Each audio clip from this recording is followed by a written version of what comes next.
pasport olaman, ketdim. Allohdan so'raylik, harakat qilaylik.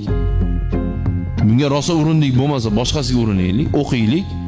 Bugungi bolalargachi biz o'qib nima bo'ldik demaylik.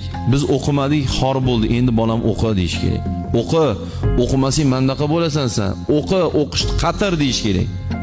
Chunki u bizni bu yoshligimizdagi davr emas hozir. Mutlaq o'zgardi. Talab boshqacha. Hayotda talabi o'zgarib ketdi. Ilmsiz odam xor bo'laveradi bundan keyin. O'qish kerak. Payg'ambarimiz alayhissalom ilm har bir musulmon erkakka va muslima ayolga farzdir deganlarda bitta talabul ilmi degan so'zni om qilib aytganlar. Xos qilib aytmadilar. Ilmul hadis, ilmul Qur'on, ilmul aqida demadilar Rasululloh alayhissalom.